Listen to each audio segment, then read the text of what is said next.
Bonjour à tous, j'espère que vous allez bien. Alors aujourd'hui je vais participer à un challenge qui a été mis il y a quelques jours sur YouTube. Alors je sais plus par qui, je crois que c'est L'amour en soi par Christine. Je ne suis pas très sûre, je sais que comment elle s'appelle, Romilou l'a fait et Valérie Mariotte l'a fait aujourd'hui et ça m'a donné aussi envie de le faire.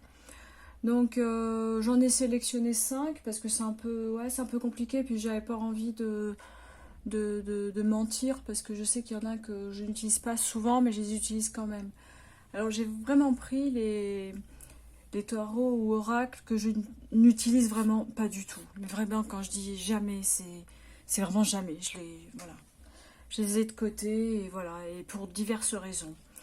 Donc je vais commencer par ce tarot, c'est le tarot de Madame Lenormand. Alors c'est dans les petites boîtes, hein, comme j'avais expliqué la dernière fois dans ma vidéo, que je n'achète plus. Parce que je n'aime pas ces boîtes en fait, elles sont pas jolies. Euh, enfin voilà, quand on aime avoir de jolis coffrets avec de jolies cartes, franchement s'orienter vers ce genre de petites boîtes, c'est pas très intéressant, enfin en ce qui me concerne. Et surtout, bon, c'est bien pour transporter dans un sac à main, mais bon, voilà. Après, bon, j'en achète plus parce que voilà. Et les cartes aussi sont aussi de qualité, bon, je dirais pas déplorable, mais elles sont pas très très solides sur le long terme. Donc voilà, je vais montrer ce petit tarot. Alors c'est un tarot, mais illustré comme un Lenormand. Alors c'est bien parce que lorsqu'on connaît les deux, c'est facile à interpréter. Et c'est vrai que au départ, c'était aussi l'une des raisons pour lesquelles je l'ai acheté. Donc il y a un petit livret bien sûr qui reprend alors ils sont tout petits, hein, c'est Los Carabeos, c'est des petits livrets très très succincts. Et on a bien sûr les majeurs et les mineurs, voilà, comme d'habitude. Bon, ça a des petites descriptions. Ce qui est intéressant, ce sont vraiment les illustrations, parce qu'on reconnaît typiquement le normand. C'est vrai que voilà, il est très facile à utiliser, mais moi voilà, je l'aime de moins en moins et voilà, je le trouve pas intéressant. Et voilà, je vous montre le dos vite fait. Les tranches sont neutres. Voilà, bon, je vous montre quelques cartes, je vais pas tout vous montrer. Voilà, ce sont des représentations assez sympathiques, mais bon, après, les cartes sont... ouais, elles ne me parlent pas, voilà. Il est simple à lire, mais voilà, il me dit rien. Je ne ressens rien quand je l'utilise, donc je ne l'utilise plus, évidemment. Voilà, mon 4 de bâton avec les oiseaux. Donc ça fait penser au pourparler, au bavardage dans le normand. Donc le jugement, bon, ça reste le jugement. Il y a des représentations. Bon, le soleil, c'est assez classique. Voilà, 5 de coupe. Alors c'est le renard que l'on retrouve dans le normand. Voilà. Donc il est assez éloquent parce que en fait, il est très simple à lire. Mais voilà, c'est vraiment le jeu que je n'utilise plus. Ça fait un petit moment que je l'ai, je crois que ça fait 2 ans que je l'ai. Voilà, c'est bon, des achats qu'on regrette aussi parfois, mais bon. Voilà, je ne vous montre pas toutes les cartes. Voilà, je vous montre plus ou moins le type d'illustration. Voilà, 9 de pentacle avec le papillon. Vous voyez, c'est vraiment typiquement... celle-ci m'a fait rire parce que ça me faisait penser donc le pendu et la Révolution française. Je trouve ça très, très sympa, cette carte, elle est rigolote. Voilà. C'est vraiment un tarot, comment dire, assez original. Mais bon, qui pour moi n'a pas trop d'intérêt en fait. Voilà, c'est pas très logique, mais voilà, c'est un peu ça. C'est ce que je ressens, du moins avec ce tarot. Donc voilà, ça c'est le tarot Lenormand. Alors je sais pas de qui il est. Il n'y a pas de nom d'auteur. Attends. Si Ernest Fitzpatrick.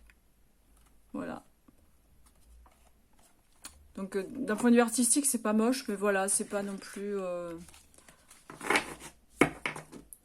c'est pas non plus le tarot qu'il faut absolument avoir. Donc celui-ci, moi je le trouve, voilà, pas très intéressant, pas très beau, et voilà, il est là, c'est tout. Alors le second, par contre, le second je l'aime bien, mais je pense que c'est aussi mon approche avec le Lenormand. C'est le Oiko et le Normand de pardon, je vais y arriver, Robert M. Place. Ça va être Robert M. Place, enfin, je pense que ça va être un anglophone. Donc c'est un petit coffret à la verticale en tissu. Il est, voilà, il est pratique, il est mimi, hein, il est pas mal, mais voilà. Mais je pense que c'est mon rapport au Lenormand, parce que j'ai beaucoup de Lenormand, et c'est vrai que j'utilise un peu moins, parce que le Lenormand est, comment dire, il est trop strict, dans le sens où lorsqu'on fait des tableaux, chaque carte a une signification bien précise, et il n'y a pas vraiment de liberté d'interprétation, et c'est ce que je reproche un peu au Lenormand. Voilà. Donc avec des Lenormand, on se retrouve toujours à dire la même chose d'une carte. On ne peut pas vraiment l'interpréter différemment, comme le tarot ou un oracle par exemple. Donc voilà, c'est pour ça que je pense que j'utilise de moins en moins les Lenormand. Donc il y a le petit livret, alors chaque carte est bien décrite, mais voilà, les descriptions sont toujours les mêmes. Vous prenez n'importe quel Lenormand, vous avez toujours la même description de carte, le même message divinatoire. Donc voilà, c'est peut-être pour ça aussi que je m'éloigne du Lenormand. Donc je vais vous montrer les cartes. Par exemple, pour le trèfle, bien sûr, c'est la chance, l'argent, un changement positif. Voilà, peu importe l'illustration qu'on a sur le Normand, nous avons toujours les mêmes significations. C'est en ça qu'il est un petit peu pauvre au niveau du travail, en fait. Donc je vous montre les cartes. Alors les cartes, elles sont originales, hein, sont sympas, donc elles sont très solides. C'est un carton assez épais. Derrière, on a un petit hexagramme japonais. Enfin, je sais pas si on dit hexagramme, je sais pas. Et ouais, ou signe japonais, je vais pas m'avancer. Les tranches sont dorées, et les illustrations, elles sont assez simples, hein. C'est pas non plus du grand art, je dirais. Je suis méchante aujourd'hui, hein. Mais voilà, puis on a la carte de référence du 32. Donc voilà, ce sont vraiment ce type d'illustration. Ouais. Je l'aimais bien au début, puis maintenant, je pense que bon, les Lenormand sont très jolis. Il y en a certains qui sont très très beaux, mais voilà, c'est un peu pauvre au niveau du travail d'interprétation. Après, peut-être que je me trompe, hein, peut-être que quelqu'un pourra me convaincre et me dire non, non, si tu approfondis, tu vas vraiment trouver quelque chose d'intéressant. Enfin, moi, pour le moment, je me détache complètement. Voilà, vous avez des illustrations assez très simples, hein, comme tous les Lenormand en général. Donc on retrouve toujours les mêmes figures. Voilà, la lettre, la femme.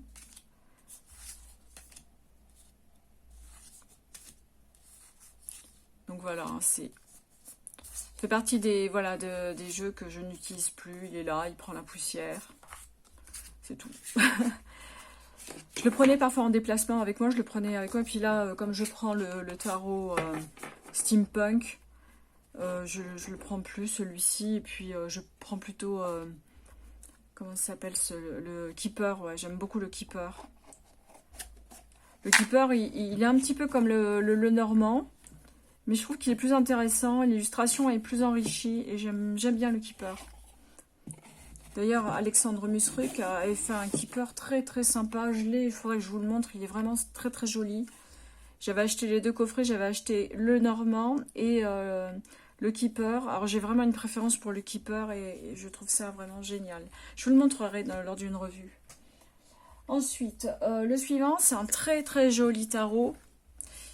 C'est le tarot des songes de Tilly Walden aux éditions Le Duc. Il est vraiment joli, mais je sais pas. J'ai pas d'explication. Je l'utilise jamais. Ouais, j'utilise pas. Je le garde parce qu'il est vraiment beau. Mais je sais pas. Bon, le livret est en couleur, il est sympa. Donc on a beaucoup de petites explications. Pour les mineurs, un peu moins, mais pour les Les majeurs, on a un peu plus de détails au niveau de la description. Et bon, après, il est quand même relatif au thème, hein, le thème des rêves. Donc, je trouve qu'il est vraiment intéressant à ce niveau-là. Et bon, après, au niveau de l'étude, c'est comme un tarot Rider-Waite. Mais je l'utilise pas parce que je sais pas. Je n'ai pas d'explication. Je ne saurais vous dire. Je sais pas, c'est comme si je le sentais pas en fait. Je sais pas. Ouais, je le sens pas. Bon, je vais y arriver. Donc voilà le dos. Il est pas trop mal. Les tranches sont dorées. Après, bon, les cartes sont de bonne qualité. Elles sont vraiment sympas. Les illustrations aussi sont sympathiques, mais voilà, j'arrive pas à me parle pas.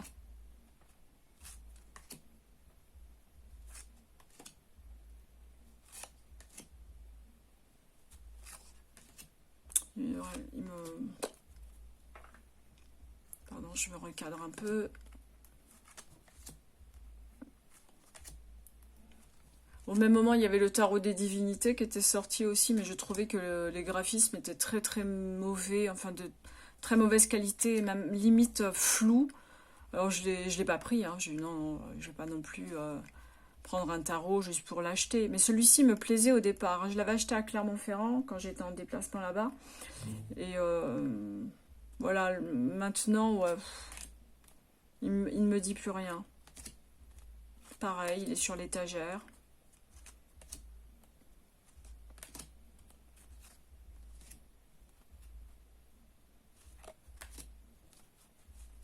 Bon, je vous montre vraiment très rapidement, hein. C'est pas non plus une revue, mais vous voyez quand même assez bien le thème de ce tarot.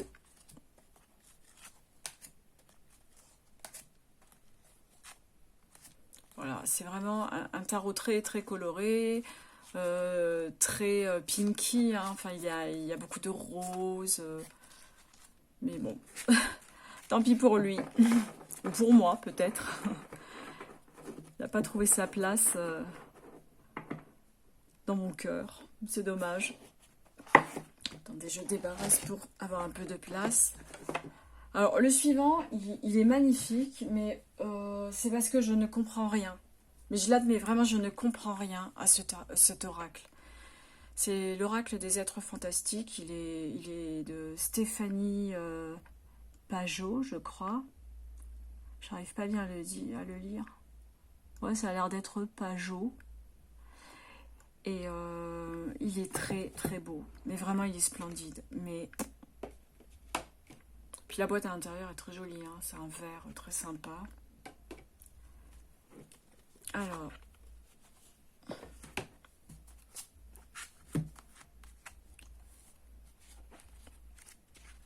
voilà, ça se présente comme ça. Je sais pas si je l'avais déjà présenté dans une revue. Je sais pas. Mais celui-ci, vraiment, il est pour moi, c'est le néant. Cet oracle est vraiment le néant. J'arrive pas à le comprendre. J'arrive pas à le...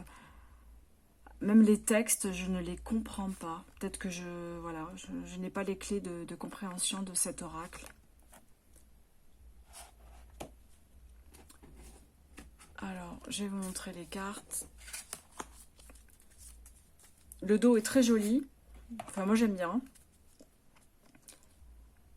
Les tranches sont argentées. Et les cartes sont magnifiques. Et en intuitif, moi, j'y arrive pas, hein. Enfin, vraiment, je suis incapable de ressentir quelque chose... Si, je ressens quelque chose de désagréable là, mais je suis incapable d'interpréter la carte comme ça, vraiment. Je comprends rien. Parce qu'on a le nom de la carte, mais ça ne me parle pas.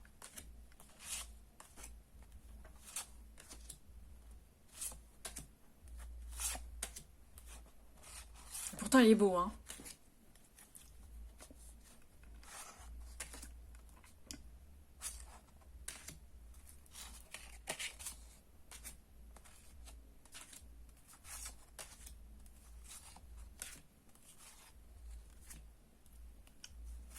En plus, les couleurs sont magnifiques. En plus, chaque carte a une couleur précise. Alors, dans le livret, je ne sais pas si c'est lié à un thème. Mais comme on n'a aucune indication, ni sur la carte, ni sur le livret, vraiment, je n'arrive pas à l'appréhender, cet oracle. Hein. Par contre, je le garde parce qu'il est beau. Hein. Parfois, je regarde les cartes juste comme ça pour admirer les j'allais dire les tableaux, hein, mais oui, ce sont des photomontages quand même. Il y a un petit peu d'illustration, mais ça reste du photomontage.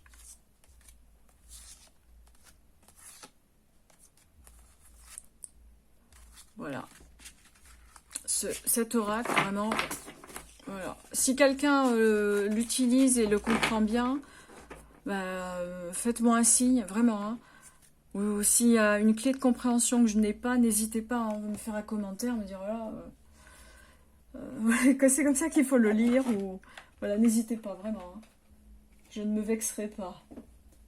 Alors, celui que je vais vous montrer là, le dernier, c'est un tarot magnifique. Je n'ai pas d'autres mots. De Géraldine Garance, qui a une chaîne d'ailleurs, et j'avais regardé sa chaîne avant d'acheter ce tarot. Je l'ai acheté il y a au moins 2 ans ou 3 ans, je ne sais plus. Je ne me rappelle plus. Et les illustrations sont de Bénédicte Gonzalez. C'est le tarot des flammes jumelles. Il est d'une beauté, mais alors, magnifique. Vraiment, alors, je sais plus. Alors, c'est plutôt un tarot plus sentimental, disons, basé sur les relations, d'où flammes jumelles d'ailleurs. C'est pas vraiment un tarot de divination pour des choses plus pratiques, bien qu'on peut l'utiliser pour ça, mais moi sincèrement ce tarot je l'utilise pas parce que moi j'aime pas trop les tarots, la voyance amoureuse, ça ne m'intéresse pas, je vous le dis sincèrement. Je peux le faire pour les autres, je peux m'amuser justement à faire des tirages pour des amis, mais moi personnellement c'est pas un thème qui m'intéresse. Donc voilà, je le fais jamais. Mais c'est vrai que ce tarot, il est magnifique. Et je l'ai acheté uniquement pour la beauté des illustrations. C'est tout. Regardez à l'intérieur de la boîte. Un joli rose pastel. Mais vraiment, c'est un tarot d'une beauté exceptionnelle.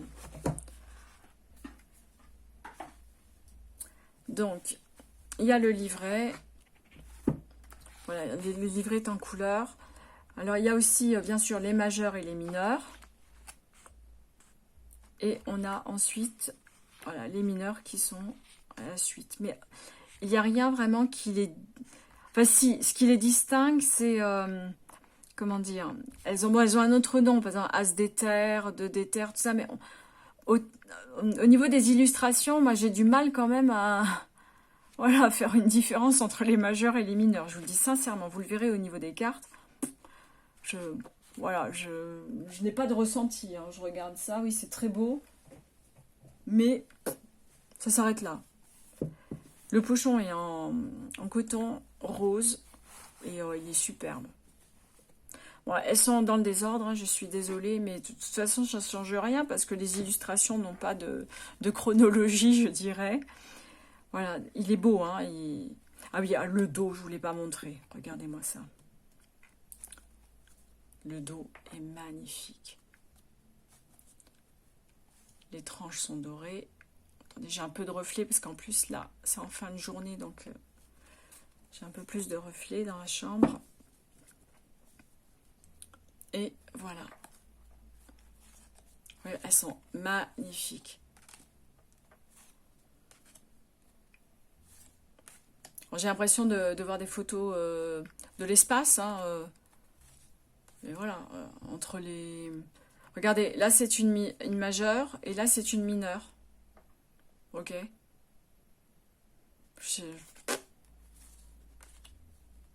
Bon, là c'est écrit, là le féminin sacré, la transmutation avec le papillon, bien sûr, il n'y a pas de souci, on comprend.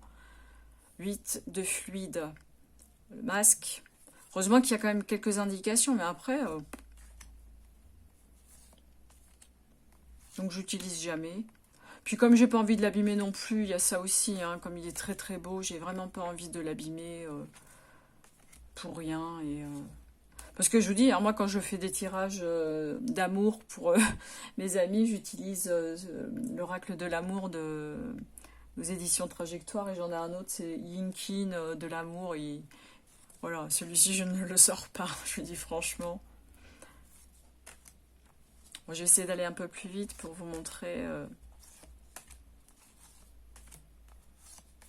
voilà, les cartes dans leur ensemble.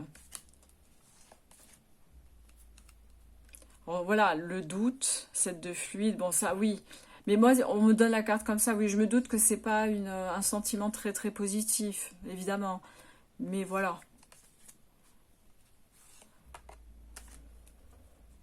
Donc c'est quand même axé sur les relations amoureuses.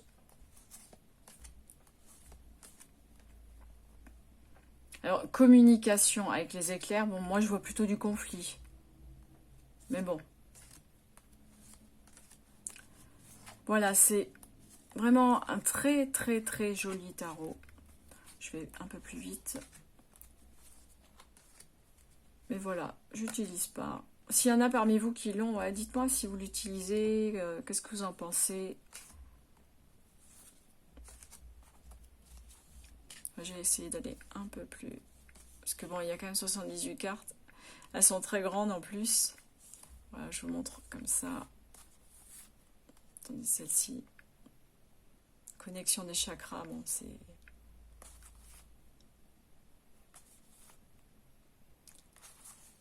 Donc voilà pour ce dernier tarot. Donc voilà, j'en ai sélectionné 5 parce que voilà, c'est vraiment des tarots que j'ai là, que je n'utilise quasiment jamais. Enfin, vraiment, pour certains, c'est vraiment jamais. J'en ai peut-être d'autres, hein, mais c'est vrai que là, je devrais fouiller. Enfin, ce serait une aventure pour moi. Donc, écoutez, bah, je suis contente de l'avoir faite, ce challenge. Par contre, je suis contente d'avoir fait ce challenge et bah, j'espère que ça vous a plu. N'hésitez pas à me faire des commentaires. Et puis moi, je regarderai aussi ce qu'ont fait les copines. Alors, j'ai déjà regardé Valérie, de la chaîne Valérie Mariotte, la dimension akashique. Et puis, j'ai regardé Romilou aussi. Et si d'autres veulent faire ce challenge, qu'elles n'hésitent pas. Hein, je pense que tout le monde a matière. Hein. Dans ce monde des cartes, tout le monde a matière à partager. En tout cas, je vous remercie, je vous souhaite une bonne soirée et puis un excellent week-end qui arrive là et ensoleillé en plus. Donc il faut vraiment en profiter, prendre l'air, aller marcher dans la nature, respirer. Hein, je suis sophrologue, je vous demande de respirer, je vous demande pas grand-chose. Donc il faut vraiment faire le vide et prendre le meilleur pour soi et pas non plus